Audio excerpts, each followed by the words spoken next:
नमस्कार, आप देख रहे हैं एच भारत न्यूज। आप सभी का स्वागत है एच भारत न्यूज में। खबर शाहजहांपुर से है। मौलाना खालिद रशीद बोले, इंडिया दुनिया में पावरफुल बनकर उभरा। शाहजहांपुर में कहा, दफ्तरों से बेदखल करना या गिराना गलत। All India Muslim personal law board के उपाध्यक्ष मौलाना खालिद रशीद फिरंगी महली ने देर शाम शाहजहांपुर में एक निजी कार्यक्रम में शिरकत की। इस दौरान उन्होंने कहा कि किसी को भी उसके दफ्तर से बेदखल करना या उसे गिराना गलत है। उन्होंने ये भी बताया कि भारत दुनिया में एक शक्तिशाली देश के रूप में उभरा है।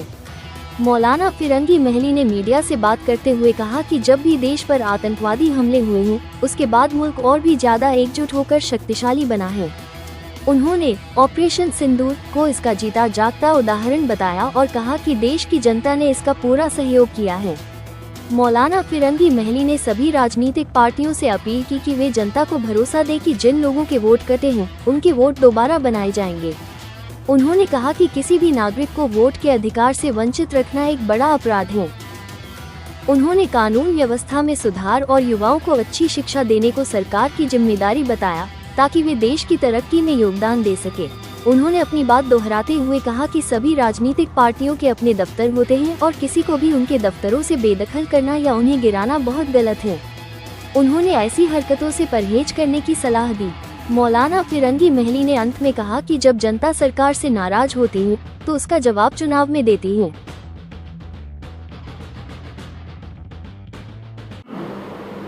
आज प्रधानमंत्री नरेंद्र मोदी ने कहा है कि नया भारत जो है वो किसी की परमाणु धमकी से नहीं डरता है, और जैश ने भी माना है कि ऑपरेशन सिंदूर में उनका नुकसान हुआ है। यकीनी तौर पर इंडिया जो है वो दुनिया में एक बड़ी पावर बन के उभरी है, और जब कभी भी मुल्क पर दहशतगर्दाना टेररिस्ट हमले हुए हैं तो उसके बाद मुल्क और भी ज़्यादा यूनाइटेड और पावरफुल बनकर उभरा है। और ऑपरेशन सिंदूर इस बात की जीती जागती अलामत है, और जिसके लिए कि इस ऑपरेशन के लिए पूरे मुल्क की आवाम ने अपने मुल्क के आर्म्ड फोर्सेस का खुल के उसकी हिमायत की है।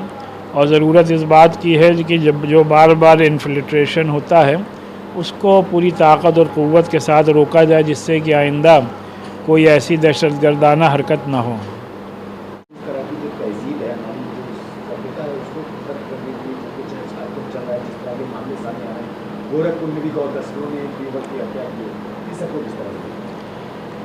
नहीं, लॉ एंड ऑर्डर और ज़्यादा बेहतर हो, ये हुकूमत की ज़िम्मेदारी है, और इसीलिए हम लोग पूरे मुल्क में ये मुहिम चला रहे हैं AMP के तहत कि नौजवान जो हैं उनको क्वालिटी एजुकेशन इंश्योर की जाए, जिससे कि वो मुल्क की इकॉनमी को बेहतर करने में अपना प्रोडक्टिव रोल प्ले कर सकें। और ये तभी हो सकता है जबकि हमारे मुल्क का नौजवान बेहतर से बेहतर तालीम याफ्ता हो, एजुकेशन से पूरी तरीक़े से आरास्ता हो, और तभी जा कर के हम ये समझते हैं कि इस तरीक़े से अफसोसनाक वाक़यात को और जुर्म को भी कंट्रोल किया जा सकता है।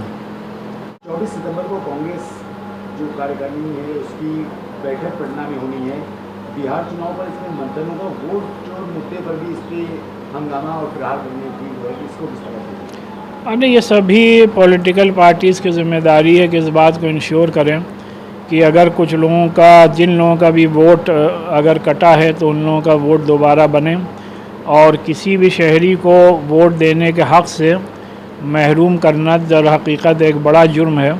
और इस बात को इंश्योर करना तमाम तंजीमों की भी ज़िम्मेदारी है, सियासी पार्टियों की भी, और ख़ुद इनफरादी तौर पर भी सबको अपनी ज़िम्मेदारी समझ के कि किसी भी डेमोक्रेसी में हर शहरी का ये बुनियादी कॉन्स्टिट्यूशनल हक़ और इख्तियार है कि वो अपना वोट ज़रूर दे। वोट तभी दे सकता है जबकि आपका वोटर लिस्ट में नाम हो।